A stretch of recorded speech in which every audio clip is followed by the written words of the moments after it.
चलो दो बातें ध्यान से सुनो, एक है स्मृति और दूसरी है कल्पना। स्मृति और कल्पना। स्मृति हमेशा भूतकाल की होती है। स्मृति माने मेमोरी, मेमोरी जो है वो भूतकाल की होती है। और कल्पना माने इमेजिनेशन, इमेजिन कीजिए, कल्पना कीजिए, वो भविष्य के लिए होगी।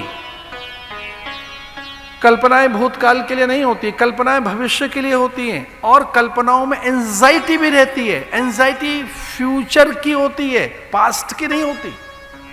जब आप एंजाइटी आती है, व्याकुलता आती है, घबराहट होती है, भय आता है, तो वो फ्यूचर को लेकर है।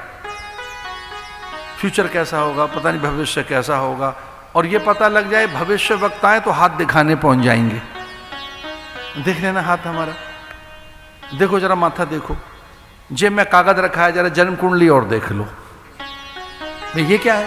अरे देखो सब अनुकूलता है कि नहीं, भाग्य कैसा क्या है। सो फ्यूचर की एंजाइटी, एंजाइटी, आकुलता, व्याकुलता, हमारा भविष्य कैसा होगा। और हम भविष्य कैसा चाहते हैं? निरापद, सुरक्षित, स्वस्थ, समृद्ध, निरामय। निरामयता, निरामय माने हेल्दी वेल्दी। निरामयता का अर्थ है कि हम स्वास्थ्य चाहते हैं, फिजिकली, मेंटली, स्पिरिचुअली, रिलीजियसली और इमोशनली। भाव जगत में स्वस्थ रहें, बौद्धिक जगत में स्वस्थ रहें, मानसिक रूप से स्वस्थ रहें, शारीरिक रूप से स्वस्थ रहें। एक और बात है, सुंदर से भी दिखते रहें, स्वस्थ तो रहें, सुंदर भी तो रहें, अच्छे भी तो रहें, आकर्षक भी लगें, झुर्रियां ना आ जाएं, दंत पंक्तियां ना उखड़ जाएं, तिलस्म न टूट जाए, मुग्धता ना चली जाए, मासलता ना खो जाए, और ये जो आकर्षण है ये भी मंद ना हो जाए। जो चाहते क्या हो, क्या चाहते हो?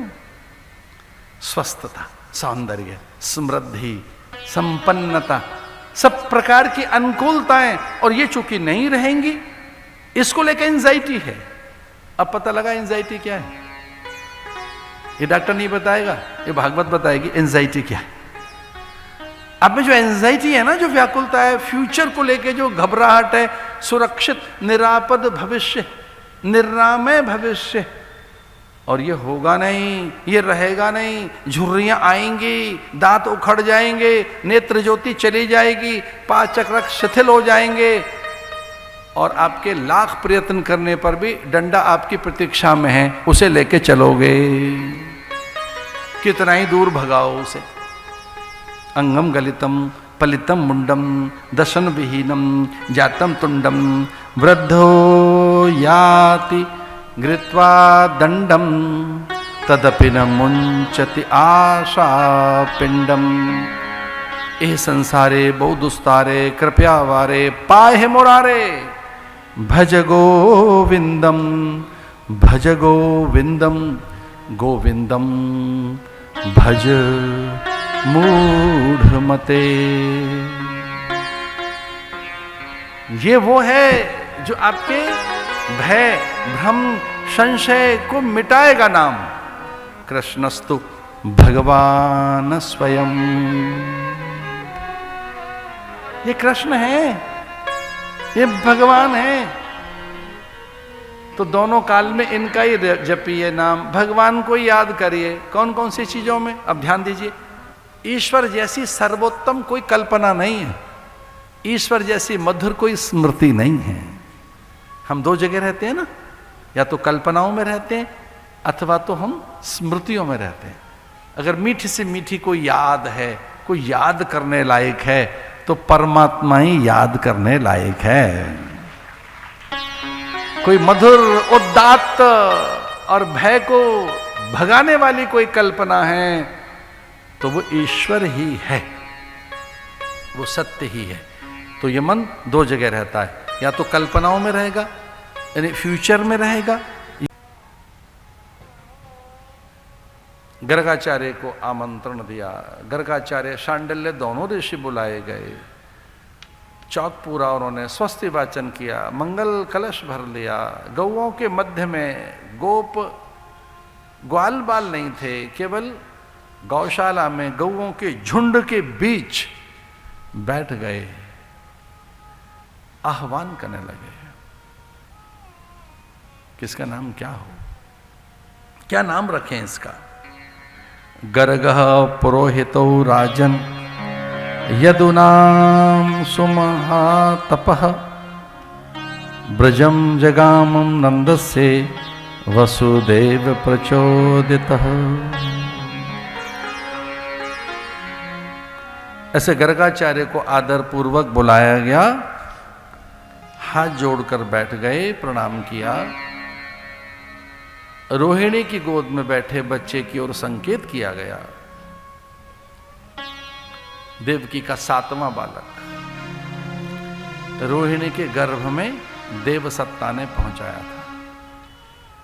वो इतने विनम्र लक्ष्मण ही आए हैं, उन्होंने ही कहा था कि एक बार मैं पहले आऊंगा, अब आप पहले नहीं आएंगे, मैं आऊंगा। गर्भ की रक्षा, सुरक्षा, सुंदरता, शोभा के लिए, व्यवस्था के लिए, आपके सत्कार सम्मान के लिए मुझे पहले जाने देना। राम ने कहा था तेने बड़ी सेवा की है, लखन कुछ मांग। उन्होंने कहा कुछ नहीं मांगना है, सेवा मांगनी है फिर से। जब अगली बार आओगे अवतार लेकर तो सेवा देना, निरंतर साथ रहूं, आपके साथ ही तो रहा हूं, कभी छोड़ा तो नहीं है आपको। एक भी पल ऐसा नहीं है जब कभी मैंने आपको त्याग दिया हो, और आपने भी तो मुझे कभी नहीं त्यागा है। कभी कभी लक्ष्मी भी चली गई होंगी, मैं तो नहीं गया, आपके साथ ही रहा हूं। और आप जानते हैं शेषशाही जगन्निवास श्री हरि भगवान नारायण क्षीर सागर में किसके संग रहते हैं? शेषनाग के साथ। वो कहाँ शयन करते हैं? उनका वास निवास कहाँ है? उनका निकेत निकेतन कहाँ है? किस आयतन में वो रहते हैं? कहाँ विराजते हैं? क्षीर सागर में शेषशाही जगन्निवास श्री हरि भगवान नारायण शेष की शैया पर विश्राम करते हैं। शेष माने लखन, जो पर्यंक बनकर, आसन वसन बनकर उनकी सेवा में जुटे हैं चिरकाल से, उनका नाम है लखन, वो शेष हैं। ऐसे शेषनाग भगवान नारायण की सेवा में चिरकाल से हैं, लेकिन त्रेता में बाद में आए, पहले राम आए। राम ने कहा मांग, कुछ मांगना है? बोले कुछ नहीं, सेवा देते रहना, सेवा ही चाहिए फिर से। लेकिन ये सेवा थोड़ी विचित्र है। राम ने कहा क्या है?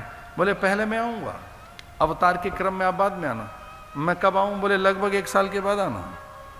तो आप क्या करेंगे? बोले मैं सुरक्षा, सेवा, व्यवस्था, दिव्यता, गर्भ की पवित्रता, एक बार मैं ऐसा करूंगा। तो संकर्षण बनकर श्रीहरि की सेवा में शेषशाही लखन पहले आए।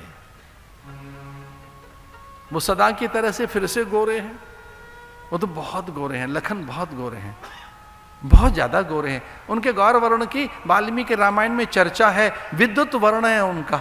यही नहीं पता लगता कि सूर्य अंबर में है कि लखन के मुख पर है। ये पता ही नहीं लगता कि सूरज धरती पर कब उतर आया। इतना दीप्तिमान, इतना प्रदीप्त, इतना अद्भुत अलौकिक लखन का मुखमंडल। इतने गोरे हैं लक्ष्मण, गौर वर्ण, बहुत गोरे हैं लखन।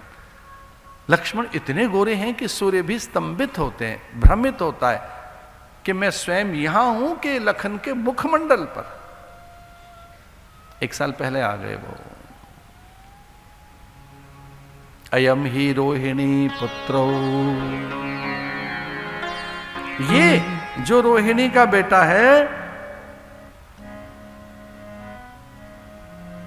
इसका नाम बलाधिक्येन बलराम। इसके बल को कोई आंक नहीं पाएगा। बलम विदु, ये बल का स्वामी है। तप बल, जप बल, ज्ञान बल, संयम का बल, वैराग्य का बल, आत्म बल। इनका नाम राम है। आख्यासते राम इति बलाधिक्यात बलम विदु, बलाधिक्यात बलम विदुः। नाम क्या है इनका? आख्यासते राम इति बालाधिक्यात बलम विदुः। ये जो गोरा गोरा बालक है रोहिणी की गोद में, इनके लिए तो एक ही बात निकल कर आती है, शास्त्र ऐसा कहते हैं, आख्यासते राम इति, ये राम है, ये कुछ और नहीं है, राम है।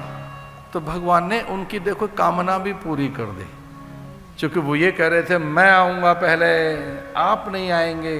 तो राम ने कहा चल गुरु तुझे राम कहकर पुकारेंगे, लेकिन गुरुजनों ने थोड़ा सा संशोधन कर दिया, बोले है तो ये राम ही है, लेकिन इतना बल है इनमें चरित्र का, नैतिकता का, पवित्रता का, दिव्यता का, वैराग्य का, ये स्वयं साक्षात ब्रह्म ही है, ब्रह्म बल, तेज बल इतना इनमें, बलाधिक्यात बलम विदुः, ये बल के कारण बलराम कहलाए जाएंगे, ये बलदेव कहलाए जाएंगे। यद्यपि राम है पर कोई राम नहीं कहेगा इनको, क्या कहेंगे? बलराम, इनको बलदेव कहेंगे, ये बलदेव हैं। इन्हें अपने बल का भी ज्ञान नहीं रहेगा। और सच तो है ही, विष्णु जिसकी शैया पर लेटता हो, विष्णु जिस पर विश्राम करते हो, विराट विष्णु का जो आसन हो वो कितना बड़ा होगा। ऐसा भी कहते हैं उसके एक ही फण पर शीश, उसके एक फण पर ही तो धरती टिकी हुई है, शेष नाग पर ही तो धरा टिकी हुई है, तो कितने बलशाली होंगे वो।